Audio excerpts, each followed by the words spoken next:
நம்ம சின்ன பிள்ளைல ஸ்கூல்லாம் படிக்கும்போது சாயந்தரம் ஸ்கூல் விட்டு வந்ததுக்கப்புறம் அம்மா வந்து இந்த மதிய வச்ச குழம்பு பொரியல் சிக்கன் இந்த மாதிரி இருக்க சட்டியில் வந்து கொஞ்சம் சாப்பாடு போட்டு ஊட்டிவிடுவாங்க. அது வந்து அவ்வளோ ஒரு டேஸ்ட்டாக இருக்கும். அந்த மாதிரி யாரெல்லாம் சாப்பிடுவீங்கன்னு சொல்லிட்டு எனக்கு கமெண்ட் பண்ணுங்கள். அதுக்கப்புறம் நான் வந்து ஸ்கூலு ஹாஸ்டல்னு போயிட்டேன்னா அந்த டேஸ்ட்டை வந்து ரொம்ப மிஸ் பண்ணுவேன். அதனால் வந்து இன்றைக்கி வந்து நான் மதியம் கருவாடு செஞ்சுருந்தேன்னா அந்த எண்ணெய் கொஞ்சம் இருந்துச்சு, அதில் சாப்பாடு போட்டு பிணைஞ்சி சாப்பிட்டுட்டு இருந்தேன். இருந்தாலும் அந்த டேஸ்ட் வந்து வரவே மாட்டேது. அதுக்கப்புறம் வந்து இன்றைக்கி நான் வந்து மாவாட்டினேன்னா அந்த மாவில் இருக்க உளுந்து எனக்கு ஃபஸ்ட்டு புசு புசுன்னு வந்துருந்துச்சு. அதை பார்த்தோன்னே எனக்கு ஒரே ஹாப்பியாக போயிடுச்சு. எனக்கு இதுவரை அப்படி புசுன்னு வந்ததில்லை. சரி அதுலேருந்து கொஞ்சோண்டு எடுத்து உளுந்த வடை செய்யலான்னு சொல்லிவிட்டு அதில் மிளகு போடுறதுக்கு பதிலாக நான் மிளகுத்தூள் போட்டு செஞ்சேன். அதுக்கப்புறம் எனக்கு எப்போவும் உளுந்த வடையில் இந்த ஓட்டே வராது.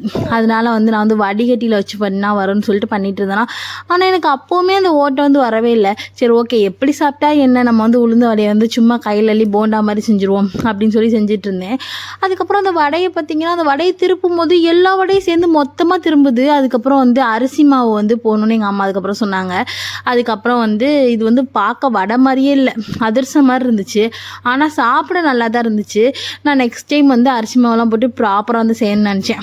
அப்புறம் வந்து இன்றைக்கி வந்து நான் கேரட்டு பயிரெலாம் போட்டு நைட்டுக்கு வந்து கொஞ்சம் பருப்பு கேரட் மாதிரி வச்சு சாப்பிட்லான்னு தான் இருக்கேன். தேங்க்ஸ் ஃபார் வாட்சிங்.